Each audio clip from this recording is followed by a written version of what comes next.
Class 9 से 10th में enter करने जा रहे उन बच्चों के लिए ये आज का वीडियो बहुत इंपॉर्टेंट है। इस वीडियो को बनाते समय मैंने कुछ पर्सनल एक्सपीरियंस को भी शेयर करके ये वीडियो बनाया है। तो अगर आप क्लास 10th में एंटर कर रहे हैं इस साल और अगले साल 2025 में आप देंगे क्लास 10 बोर्ड एग्जाम, तो आपके लिए ही है ये वीडियो।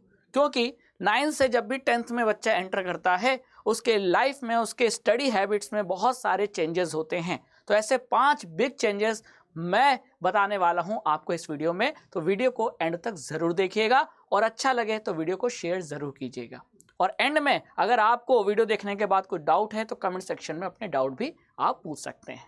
तो चलिए स्टार्ट करते हैं वीडियो को। तो आज का वीडियो आप देख ही पा रहे हैं कि 5 बिग चेंजेस क्लास 9 से 10th में एंटर करने के बाद आपके लाइफ में क्या होने वाले हैं, जानना चाहेंगे? चलिए स्टार्ट करते हैं। 1 बाय 1 आपको बताऊंगा और इनको ध्यान रखकर क्लास 10th की जर्नी स्टार्ट करनी है। क्योंकि ये क्लास 10th की जर्नी पूरी 1 साल की जर्नी होती है ना। इस मार्च से अगले मार्च तक की पूरी जर्नी है। और क्लास 9th में आप अच्छे नंबर से पास हो चुके होंगे और आपको लग रहा होगा कि हाँ क्लास 9 तो ईजी से पास हो गए। लेकिन क्लास 10th का क्या? शुरुआत में बच्चे जब तक संभलते हैं तब तक काफ़ी सिलेबस पूरा हो चुका होता है और तब वहाँ से डिप्रेशन, वहाँ से पैनिक होना, स्ट्रेस आना स्टार्ट हो जाता है। लेकिन अगर आपने इस वीडियो को सीरियसली समझ लिया, देख लिया और अर्ली प्रिपेयर कर लिया अपने आप को, तो आपको कभी भी क्लास 10th में दिक्कत नहीं आएगी। तो क्या ऐसे बिग चेंजेस होते हैं आपके अंदर, चलिए देख लेते हैं। सबसे पहला, स्टडी हैबिट। आपकी पढ़ाई की हैबिट बदल जाती है। अगर नहीं बदलती है तो बदलना पड़ता है। अभी तक आप रट्टा मार मार के, चाहे साइंस हो, चाहे मैथ्स हो, चाहे कोई भी सब्जेक्ट हो, है ना, रट्टा मार के हम क्लास 9 तक अभी तक लिखते आ रहे थे, है ना। और मैथ्स सब्जेक्ट जिसमें रट्टा नहीं लग सकता, साइंस जिसमें समझने की जरूरत पड़ती है, उन सब्जेक्ट को भी अभी आप रट्टा मारकर पास कर रहे थे, अच्छे नंबर ला रहे थे। लेकिन आगे ये नहीं चलेगा। आगे वही बच्चा अच्छा कर पाएगा जो रट्टाफिकेशन छोड़कर चीज़ों को, कंसेप्ट को समझना, एनालाइज करना और उस पर बेस पूछे गए क्वेश्चन का आंसर देना, जो कर पाएगा वही अच्छे नंबर लाएगा। तो आपको कंसेप्ट की अंडरस्टैंडिंग, कौन से कंसेप्ट, आपकी जो एनसीईआरटी टेक्स्ट बुक होगी उसमें जो भी कंसेप्ट लिखे हैं किसी भी सब्जेक्ट में, चाहे साइंस हो, मैथ्स हो, सोशल हो, इंग्लिश हो, उस कंसेप्ट को समझना पड़ेगा और समझकर एनालाइज करके तब आप क्वेश्चन प्रैक्टिस करेंगे तो आपके पढ़ाई में ज़्यादा इंप्रूवमेंट होगी। रट्टाफिकेशन नहीं चलेगा, है ना। रट्टाफिकेशन अब जैसे जैसे आप बड़े हो रहे हो ये हैबिट छोड़ दो। रटने वाली चीज़ें बहुत दिन तक याद नहीं रहती, ये आप भी जानते हो। तो पहला चेंज आपके लाइफ में जो होने वाला है, आपकी स्टडी हैबिट बदलने वाली है और ये हैबिट बदलनी पड़ेगी। अगर अभी आप तक रट्टाफिकेशन के दम पर अगर आप अच्छे मार्क्स ला रहे थे तो बेटा ये छोड़ दो, समझना स्टार्ट करो, है ना। बुक क्या कहती है, बुक आपसे बातचीत करती है, वो क्या कहना चाह रही है ये आपको समझना पड़ेगा, तब जाकर आप अच्छा स्कोर कर पाओगे। ठीक है। तो अगर आप अभी तक रट्टाफिकेशन कर रहे थे, छोड़ दो, बहुत खराब चीज़ है। आगे इसके दम पर आप अच्छे नंबर बोर्ड एग्जाम में नहीं ला सकते। ठीक है। तो आई थिंक अब आपको क्लियर हो गया होगा कि रट्टाफिकेशन छोड़ना है, चीज़ों को समझना है। नेक्स्ट, सेकंड जो बिग बदलाव जो आपके अंदर आएगा वो ये है कि आप ये देखोगे कि बोर्ड एग्जाम के लिए तो मुझे नए नए क्वेश्चन सॉल्व करने हैं। क्योंकि 9th जो एग्जाम होता है क्लास 9th का, वो स्कूल सेट करता है क्वेश्चन पेपर, क्वेश्चन के लेवल स्कूल डिसाइड करता है। लेकिन बोर्ड एग्जाम का पेपर स्कूल सेट नहीं करता, वो सीबीएसई बोर्ड सेट करती है। और सीबीएसई बोर्ड ये चाहती है आप लोगों से कि आप रट्टा नहीं मारो और इसीलिए वो नए वैरायटी के क्वेश्चन आपके क्वेश्चन पेपर में पूछेगी। जैसे कि कॉम्पिटेंसी बेस्ड क्वेश्चन, अभी आपने इसका नाम नहीं सुना होगा, कॉम्पिटेंसी बेस्ड क्वेश्चन, जिसमें असर्शन रीजन के क्वेश्चन होते हैं। क्या आपने अभी तक असर्शन रीजन के क्वेश्चन सॉल्व किया है? नहीं। लेकिन अब आपको असर्शन रीजन के क्वेश्चन सॉल्व करना पड़ेगा। शुरू में दिक्कत आएगी, है ना। तो ऐसे कॉम्पिटेंसी बेस्ड क्वेश्चन जिसमें डायरेक्ट नहीं पूछा जाता, घुमा के क्वेश्चन, कुछ प्रैक्टिकल एग्जाम्पल से, है ना, मिलाकर क्वेश्चन पूछा जाता है, तो इनके लिए आपको प्रिपेयर होना पड़ेगा मेंटली। फिर आपके केस बेस्ड क्वेश्चन पूछे जाएंगे। अभी तक क्लास 9 तक अभी तक आपने केस बेस्ड क्वेश्चन सॉल्व नहीं किया गया, है ना। केस बेस्ड क्वेश्चन में होता है पैराग्राफ दिया जाता है और पैराग्राफ से बेस्ड कुछ क्वेश्चन होते हैं। ये आपके हर सब्जेक्ट में होगा, है ना।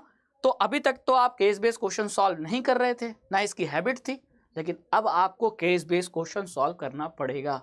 टेंशन मत लो, हम प्रैक्टिस कराएंगे, लेकिन अपने आप को मेंटली प्रिपेयर कर लो, है ना। पिछले साल के बोर्ड एग्जाम के पेपर को उठा के देखो कि उसमें केस बेस्ड कैसे पूछा गया। इतना तो कर ही सकते हो ना। अब मुझे पता है कि अभी आप छुट्टी मना रहे हो, अभी आप सीरियस नहीं हो, अभी क्लास 9 का एग्जाम ओवर हुआ है, अभी हम मस्ती में हैं, लेकिन बेटा क्लास 10 बोर्ड एग्जाम का साल होता है ना। और इसमें बहुत सारा मस्ती नहीं कर सकते, थोड़ा सीरियसनेस आपको लाना पड़ेगा। तो अभी आपको मैं यही कहूँगा कि ये जो डायग्राम बेस्ड क्वेश्चन है, डायग्राम बेस्ड यानी एनसीईआरटी की जो टेक्स्ट बुक है उसमें जो भी डायग्राम दिया होगा वो बहुत इंपॉर्टेंट है, उस पर बेस्ड एग्जाम में क्वेश्चन आता है। हम क्या होते हैं, डायग्राम छोड़ देते हैं, ये हैबिट आपको छोड़नी पड़ेगी। डायग्राम को देखना पड़ेगा, डायग्राम बनाने को भी आता है और डायग्राम की लेबलिंग पे भी क्वेश्चन आता है। तो एनसीईआरटी की टेक्स्ट बुक का हर एक डायग्राम आपको अच्छे से प्रैक्टिस करना होगा, जो अभी तक आप नहीं कर रहे थे। तो ये क्लास 9 से 10th में जब आप जाओगे तो ये नए वैरायटी के क्वेश्चन आपको पूछे जाएंगे, चाहे आपका बोर्ड एग्जाम हो, चाहे स्कूल में मिड टर्म या प्री बोर्ड एग्जाम होंगे, उसमें भी ये क्वेश्चन पूछे जाएंगे, है ना, क्योंकि स्कूल चाहता है कि आप प्रिपेयर हो। तो भाई इसके लिए आपको रेडी होना पड़ेगा, ये बिग चेंजेस आने वाला है। फिर थर्ड, अगला जो बहुत बड़ा बदलाव होने वाला है वो उम्मीदों का प्रेशर होने वाला है। उम्मीदों का प्रेशर, हाँ, किससे उम्मीद? आपसे। कौन लगा रहा है उम्मीद? आपके पेरेंट्स, है ना, आपके रिलेटिव्स, रिश्तेदार, और वो यही चाहते हैं कि आप सक्सेसफुल हो। सक्सेसफुल होने का मतलब कि आप बोर्ड एग्जाम में अच्छे नंबर से पास हो। अब ये अच्छे नंबर का जो क्राइटेरिया है ना, ये सबके माइंड में बैठा है, अच्छा नंबर मतलब 90% से ज़्यादा, है ना, बैठा है कि नहीं? आप किसी से भी पूछो, किसी 70% लाने वाले को क्या अच्छे मार्क्स कहा जाता है? कहते नहीं है, एवरेज है, ठीक है चलो। लेकिन कोई अगर बोल दे कि मेरे 93% आए तो शाबाशी मिलती है। तो पेरेंट्स यही दिखाना चाहते हैं कि भाई मेरा बच्चा बहुत पढ़ने में तेज है, वो 90 से ज़्यादा परसेंट लाएगा, तो वो आपसे उम्मीद लगा रहे हैं। अब आपकी ये उम्मीदों का जो प्रेशर है वो आपको बियर करना पड़ेगा। आप पर ये प्रेशर आएगा और 1-2 दिन नहीं, पूरे साल भर ये प्रेशर रहेगा। और आप अपने सीनियर से या आपके बड़े भाई बहन जो क्लास 10th में अभी जस्ट पास किया है, उन्होंने बोर्ड एग्जाम, रिजल्ट नहीं आया है लेकिन उनके एग्जाम हो गए, अब वो 11th में जा रहे हैं, उनसे पूछना, तो वो यही कहेंगे, हाँ भाई प्रेशर रहता है, रिलेटिव्स का प्रेशर रहता है। कोई भी मेहमान आपके घर आएंगे और आपसे पूछेंगे, अरे बेटा इस साल तो आपका बोर्ड है ना, तो आप कहोगे हाँ, फिर वो चले जाएंगे तो आप थोड़ा सोचोगे, यार इसने पूछा है, इसका मतलब कि जब बोर्ड एग्जाम का रिजल्ट आएगा तो फिर पूछेगा कि इतने नंबर आए, तो मुझे अभी से पढ़ना पड़ेगा। तो ये उम्मीदों का प्रेशर आप पे आने वाला है ना। इसे परफॉर्मेंस प्रेशर भी कह सकते हैं, पीयर प्रेशर भी कहते हैं। यानी आप आसपास जो सोशल ग्रुप होता है उसमें जो लोग आपसे प्रेशर उम्मीद लगाते हैं, उसका प्रेशर, है ना। लेकिन इस प्रेशर में दबना नहीं है, बिखरना नहीं है। इस प्रेशर को सही तरीके से हमको क्या करना है, एब्जॉर्ब करना है और अच्छी से अच्छी परफॉर्मेंस हमको देनी है बोर्ड एग्जाम में। और ये आप कर सकते हो, लेकिन अपने आप को जब मेंटली प्रिपेयर करोगे, अपने आप को अंदर से टफ बनाओगे, तभी जाकर ये पॉसिबल होगा। नहीं तो प्रेशर में अच्छे खासे बच्चे जो क्लास 9th में टॉपर रहे हैं वो भी बिखर जाते हैं और उनका पेपर खराब हो जाता है। ऐसे बच्चों को भी मैंने देखा है जो क्लास 9th में उन्होंने 90 से ज़्यादा परसेंट लाए, लेकिन उनके क्लास 10th में 60 से 70% के बीच में बना होता है। ठीक है, तो इसलिए मैं ये नहीं कह रहा कि आप मस्ती करना भूल जाओ, नहीं, उसके लिए एक अलग से टाइम निकालो, लेकिन पढ़ाई के लिए आपको अलग से टाइम निकाल कर पढ़ाई को बिना डिस्टर्ब हुए आपको बाकी चीज़ें मैनेज करनी पड़ेंगी। तो एक टाइम टेबल मैनेजमेंट, टाइम का मैनेजमेंट, ये आपको सीखना पड़ेगा और ये पूरे साल भर चलेगा, तब जाकर असर दिखेगा। ठीक है, चलिए आगे बढ़ते हैं। अगला big change, beginning of new content. अभी तक आप केवल बुक पढ़ते थे, हाँ, लेकिन अब बुक के साथ साथ आपको कुछ नई चीज़ें पढ़नी पड़ेंगी। जैसा सैम्पल पेपर, सीबीएसई का जो क्वेश्चन पेपर होगा हर सब्जेक्ट का, साइंस का पेपर जो होगा बोर्ड एग्जाम का, मैथ्स का जो होगा, उसमें कितने क्वेश्चन होंगे, कितने मार्क्स के क्वेश्चन होंगे, 2 मार्क्स से कितने होंगे, 3 मार्क्स से कितने होंगे, तो जो पैटर्न है वो सीबीएसई कैसे बताता है, सीबीएसई अपने ऑफिशियल वेबसाइट पर सैंपल पेपर रिलीज करता है, और जैसा सैंपल पेपर का फॉर्मेट होगा उसी फॉर्मेट पर आपके बोर्ड एग्जाम का क्वेश्चन पेपर आएगा। तो सीबीएसई द्वारा रिलीज होने वाले सैंपल पेपर को आपको देखना पड़ेगा, सॉल्व करना पड़ेगा। ठीक है। अब कई बार पिछले साल क्या हुआ था कि सीबीएसई ने स्टार्टिंग में ही सैंपल पेपर रिलीज कर दिया, लेकिन सैंपल पेपर में तो पूरे सब्जेक्ट का, पूरे सिलेबस का क्वेश्चन रहते हैं। तो स्टार्टिंग में तो आपके स्कूल में सिलेबस तो ओवर हुआ नहीं, तो आप स्टार्टिंग में उसे सॉल्व नहीं कर पाएंगे। लेकिन सैंपल पेपर को देखना जरूरी है स्टार्टिंग में, ताकि इससे यह पता चल जाए कि आपके बोर्ड एग्जाम का पैटर्न क्या होने वाला है। जो सैंपल पेपर का पैटर्न वही बोर्ड एग्जाम का पैटर्न। ठीक है। और जब आपका सिलेबस ओवर हो जाएगा तो आपको ये सैंपल पेपर सॉल्व भी करना होगा।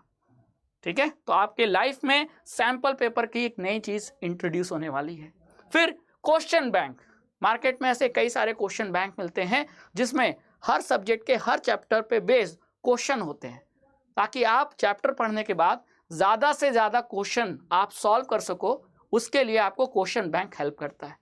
ठीक है। फिर प्रीवियस ईयर बोर्ड एग्जाम के जो क्वेश्चन होते हैं उन्हें हम पीवाईक्यूज कहते हैं। ये भी आपको सॉल्व करना पड़ेगा।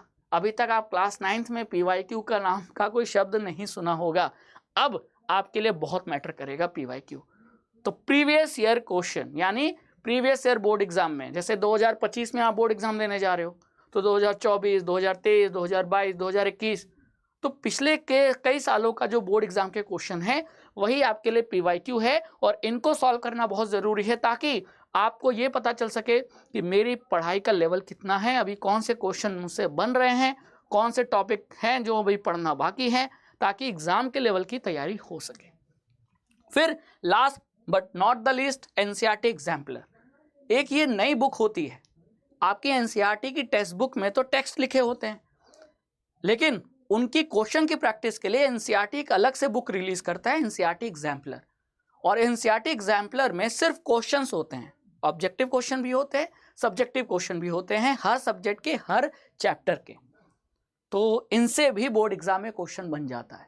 तो आपकी क्वेश्चन प्रैक्टिस के लिए एनसीईआरटी एग्जाम्पलर के क्वेश्चन भी बहुत ज़्यादा यूजफुल होंगे। तो आपको मैं यही सजेशन दूंगा कि टेक्स्ट बुक के साथ साथ अपने पास एनसीईआरटी एग्जाम्पलर की भी बुक रखिए और उसके क्वेश्चन प्रैक्टिस कीजिए, है ना। फिर बात करते हैं सबसे आखिरी एंड सबसे इम्पॉर्टेंट चेंज, कि आपकी पढ़ाई अभी तक कंसिस्टेंट नहीं थी। रट्टा मार रहे थे, जब मना आया तब मार रहे थे, पढ़ाई में कंसिस्टेंसी नहीं थी, रेगुलरिटी। लेकिन अब आपको रेगुलर बनना पड़ेगा, है ना। अब अपने आप को डिसिप्लिन में लाना पड़ेगा कि नहीं, मुझे अगर शाम को 7 बजे बैठ जाना है पढ़ने तो बैठ जाना है।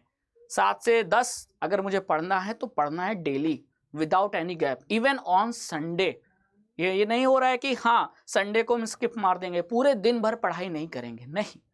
संडे को भी पढ़िए, खेलिए, कूदिए, मौज मस्ती जारी रखिए, लेकिन पढ़ाई के साथ कोई समझौता नहीं होना चाहिए। क्योंकि भाई देखो, बोर्ड एग्जाम के पहले आपके स्कूल में प्री बोर्ड एग्जाम होंगे, तो दिसंबर जनवरी के आसपास आपके प्री बोर्ड एग्जाम होते हैं स्कूल में। तो स्कूल आपको प्रिपेयर करने के लिए, बोर्ड एग्जाम के लिए खुद से प्री बोर्ड एग्जाम कंडक्ट करता है। और प्री बोर्ड एग्जाम तो दिसंबर में स्टार्ट हो जाते हैं स्कूलों में, उसके पहले हर स्कूल क्लास 10th का सिलेबस खत्म कर देता है। तो क्लास 10th का सिलेबस खत्म करने के लिए स्कूलों में थोड़ा सा फास्ट पढ़ाया जाता है। अब उस फास्ट पढ़ाई के साथ अगर आप मैच होकर, है ना, उस स्पीड के साथ नहीं चलोगे तो आप पीछे रह जाओगे, आपके क्रिएट हो जाएंगे बैकलॉग, और आप बैकलॉग को क्लियर कर रहे हो और स्कूल में सिलेबस आगे चल रहा है, और तब आप स्ट्रेस में आओगे। तो इसीलिए ज़रूरी है कि साल भर अगर आपको कंसिस्टेंस रहना है पढ़ाई में, तो वो आपको मदद करेगा प्री बोर्ड एग्जाम में अच्छे नंबर लाने में। प्री बोर्ड एग्जाम में अच्छे नंबर लाओगे तो ऑटोमेटिकली कॉन्फिडेंस बढ़ेगा और बोर्ड एग्जाम में और परफॉर्मेंस निखर के आएगा, और बहुत आसानी से आप मोर देन 90% नंबर से पास हो जाओगे। तो पढ़ाई में कंसिस्टेंसी लानी होगी, डिसिप्लिन मेंटेन करना होगा, पढ़ाई के साथ कोई समझौता नहीं। अभी तक समझौता होता था, लेकिन अब समझौता नहीं होगा। नानी के घर नहीं जाएंगे गर्मियों की छुट्टी में, चलेगा, है ना, जाएंगे भी तो 1-2 हफ्तों के में जाएंगे और फिर लौट कर आ जाएंगे, लेकिन पढ़ाई डेली करेंगे, चाहे नानी के घर हो चाहे अपने घर हो, चाहे संडे हो चाहे मंडे हो, चाहे होली हो चाहे दीपावली हो, है ना। हाँ, दीपावली के दिन एक दिन मान सकते हैं कि आप नहीं पढ़ोगे, ठीक है। वैसे भी दीपावली रात में ज़्यादा मनाई जाती है, तो दिन में पढ़ लो। यानी आपको अपने पढ़ाई में थोड़े थोड़े सेक्रीफाइस देने पड़ेंगे, है ना। पढ़ाई में अपनी मस्तियों का सेक्रीफाइस देना पड़ेगा पहले से ज़्यादा। तो ये 5 बिग चेंजेस आपके जीवन में होने वाले हैं जो मैंने ईमानदारी से बताए हैं, और ये 5 बदलाव मैंने अपने लाइफ में भी देखे हैं। और हर वो इंसान जो क्लास 9 से 10th में गुजरता है, जो आज बड़े हो गए, जो आज 30 साल के हैं, 40 साल के, उन्होंने भी कभी बोर्ड एग्जाम दिया होगा, उनके लाइफ में भी ये बदलाव हुए थे। तो ये मैं एक्सपीरियंस से बता रहा हूँ कि आपके ये लाइफ में बड़े बदलाव होने वाले हैं, इसके लिए आप मेंटली प्रिपेयर हो जाइए, ठीक है। और इन बड़े बदलाव को आप एक्सेप्ट कीजिए और अपना सारा फोकस रखिए अच्छे नंबर लाने में। और अच्छे नंबर तब आएंगे जब आप पढ़ाई अच्छे से करोगे। तो फोकस पढ़ाई पे रखो, ना कि 90% पे। पढ़ाई अच्छी होगी, ऑटोमेटिकली 90% आ जाएगा। हम क्या करते हैं, हमसे बड़ी गलती होती है, हम 90% के लिए पढ़ रहे हैं। नहीं, आपको अच्छे पढ़ाई पे ध्यान रखना है, परसेंट ऑटोमेटिकली उसी से कन्वर्ट हो जाएगा, ठीक है। तो फोकस रखिए, अच्छे से पढ़िए। बोर्ड एग्जाम में नंबर लाना बहुत आसान है अगर आप पढ़ाई में कंसिस्टेंट होंगे और पढ़ाई में क्वेश्चन की प्रैक्टिस ज़्यादा से ज़्यादा करेंगे। और इसके लिए संकल्प भारत फाउंडेशन आपको हमेशा मदद करेगा, क्योंकि हमारे पास जो फैकल्टी की टीम है वो आपको बेस्ट कंटेंट, चाहे वो हमारे यूट्यूब पे हो, चाहे वो हमारे पेड बैचेस में हो, आपको मिलेगी, वो भी बहुत ही अफोर्डेबल प्राइस पे। अगर हम पेड की बात करें, और यूट्यूब पे तो वैसे भी फ्री है, तो फ्री कंटेंट का फ़ायदा उठाइए और संकल्प भारत फाउंडेशन से पढ़िए। तो आई होप कि आपको ये वीडियो अच्छा लगा होगा। मेरा नाम राघवेंद्र सिंह है और मैं आपको साइंस पढ़ाता हूँ, साइंस में फिजिक्स पढ़ाता हूँ, ठीक है। और मेरी वीडियोस को आप रेगुलरली ट्रैक कीजिए और रेगुलरली जो भी वीडियोस मैं अपलोड करता हूँ ज़रूर देखा कीजिए, है ना। आपका साथ मैं हमेशा रहूँगा। पिछले साल भी बच्चों के साथ में था, बच्चों ने बहुत अच्छे, अभी एग्ज़ाम ओवर हुए हैं, बहुत अच्छा परफॉर्मेंस दिया है, अब इंतज़ार हो रहा है उनके रिजल्ट का।